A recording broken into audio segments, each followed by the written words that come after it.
The real secret to magic is knowing that the world is made of words. And if you know the words that the world is made of, you can make of it whatever you wish. Terence McKenna. We are living in a computer simulation. The Hindus knew about this shit long before science is now talking about simulation theory. They called it Maya, illusion. And we're inside of it, and it's all code.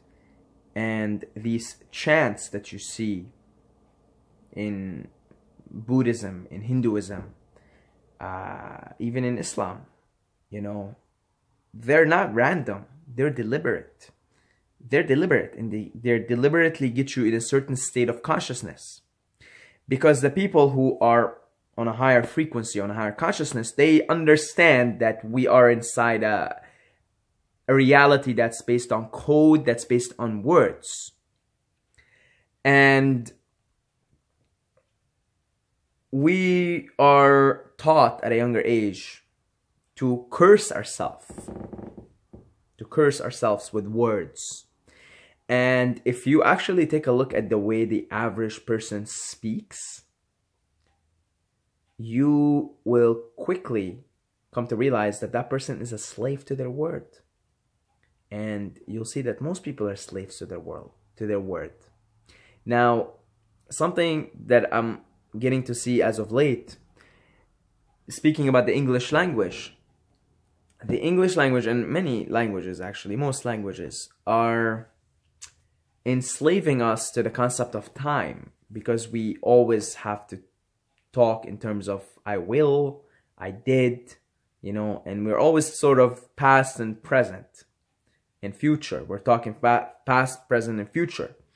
But in some native languages, they had no concept of past and they had no concept of future.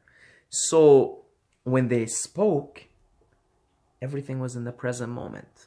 Now, imagine you grew up as a child and you learned a language that uses only the present moment. Even if you're trying to describe something you did yesterday, you say it in the present moment. And the other person understands you. Now, a language like that wouldn't allow for too much thinking about the past and the future. Think about it. If you're always speaking in the present and you and everybody else around you just speaking in present moment, that's it. Like you don't really perceive a future or past. You speak in the present. Then you, as the person, and the other people are likely, and not just likely, just by virtue of speaking, by virtue of language, you're always in the present moment. Right there, you just fucking skipped years of meditation and years of chanting, because your language is meditative by nature. Your language brings you to the present moment. So that's just one small example of how language can enslave us, and how actually most people are enslaved by language, by their words. They're cursed by their words. And another example here is like, say you have money problems. You see? Just the word money problems right there. So you go and you start to visualize and you start to affirm and you start to pray, right? And you say, God, universe, please don't give me any more money problems. I've had enough of those. I've been struggling for the last 10 years. You know, I've always been broke. Can you please stop giving me money problems? I am sincere. Please stop giving me money problems. Now, the universe doesn't give a fuck about your sincerity. Well, actually it does, but in this case, because since you are the universe, what pops into your head when you say money problems? What pops into your head? Money problems. What pops into your head when you say, you know, I've been broke for the last 10 years. Please, I don't want to be broke anymore. Broke. Right there and then, you see yourself as this broke motherfucker who's always broke, who's always having to pay, to borrow money, to do this, to do that, to pay his bills. So you're praying to the universe to give you more of the same by seeing it in your head and cursing yourself with the word, even though your intention is not, I don't want any more problems, any more money problems, but you curse yourself by using submissive language like that, by using cursive language like that, right? This is dangerous. Language is a dangerous tool. If you want to see how people are brainwashed, really brainwashed, it's language. Everybody's is brainwashed with language. See, again, to use the quote, the real secret to magic is knowing that the world is made of words, and that if you know the world, the words that the world is made of, you can make of it whatever you wish. Now, the people, the elites in power, they're fucking smart. The people who run the world, it's a small minority. Not to get Illuminati and Freemasonry on you guys here, because, you know, I, first of all, don't know too much about that stuff. Second of all, I don't care if it's true. I don't care. Like, what I care about is what am I doing in the present moment and how am I helping the world go to a better place, you know? But there's like a small elite group of people, this is like pretty obvious, that are controlling the world's resources and controlling the media and controlling everything, right?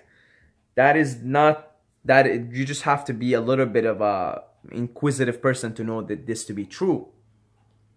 And they're fucking smart. They're magicians. They're dark magicians, let's say. They use black magic, and their tool to use black magic is words, is language.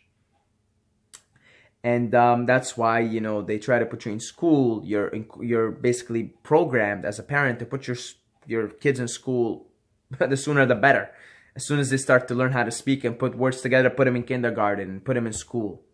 Because there, you will get people to be brainwashed by black magic, by dark words, curses, into developing self-limiting beliefs, into shaping their version of reality. Because when you go through school, you're taught now that the way to make a living in this world is by going to school and learning a trade, or going to school after, going to college, going to university, and you learn that. So you're brainwashed in there because you're living in infinity. There's literally an infinite number of possibilities at any given point.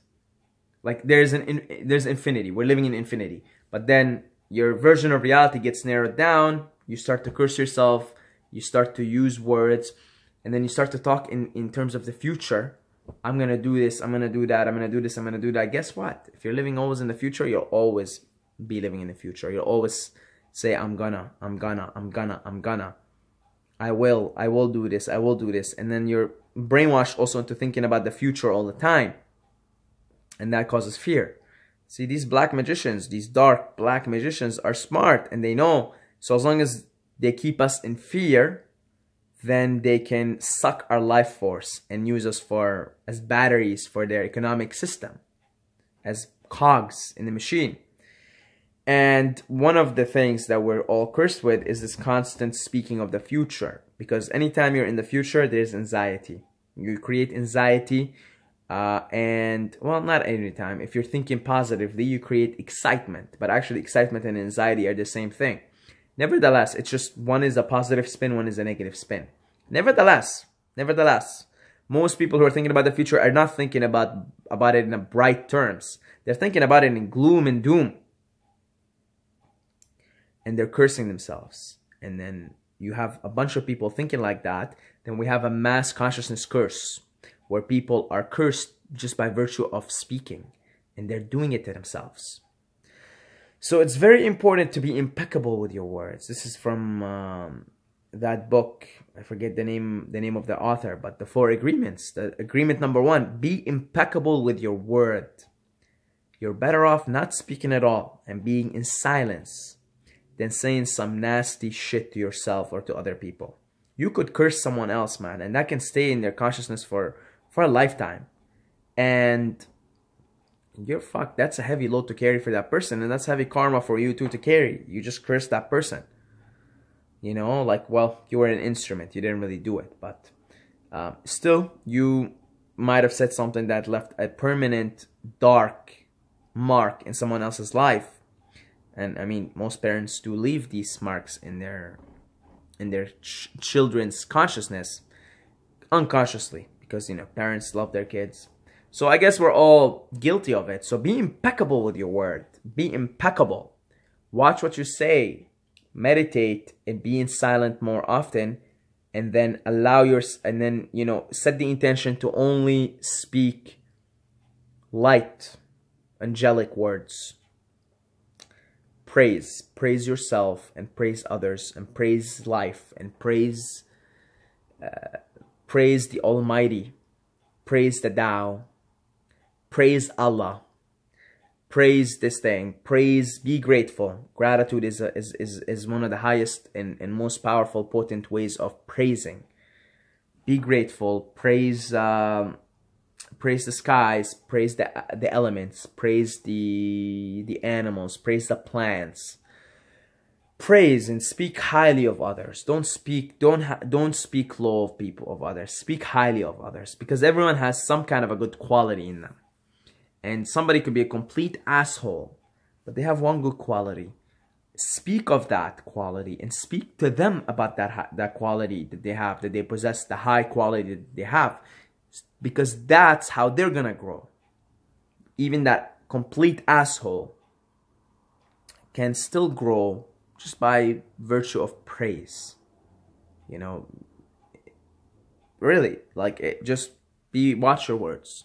Don't speak ill of others. Don't speak ill words to yourself.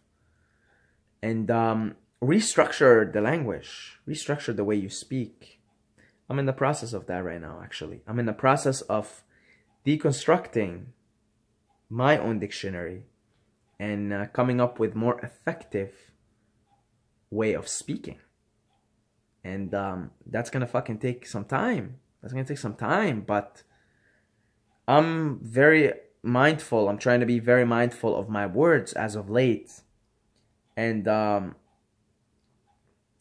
also realizing that, you know, I've said a lot of nasty shit to people in the past, and that's because I was saying a lot of nasty shit to myself. So, yeah, and the thing is with deconstructing your language is that you're still speaking to other people. So you might still be taking on the mass dictionary, the mass consciousness of people, which is very submissive and very much slave. Like, people are slaves to their words. So you gotta be aware, you gotta be mindful. That's a practice that takes a lot of mindfulness of your thoughts, of the emotion they instill in you, the emotion they instill in someone else. We're all magicians, and this is our magic wand. Right here is our magic wand. And I'm making a living using my magic wand here, you see? And yeah, it's really powerful, because it is the secret to magic. It is how you manipulate this reality. It's how you manipulate this thing we're in, this simulation. So hopefully I made a point as to why you should be aware of what you say. The topic is to be revisited many times, because we're talking about language here. We're talking about the way humans communicate with one another. And so I'm very interested in language nowadays, and we'll definitely be revisiting this over and over and over and over. Some techniques, some things, some tips also. And yeah, that's about it, guys. God bless you all. I love every single one of you guys, but don't forget to subscribe, or you are going to sleep with the fishes. So subscribe.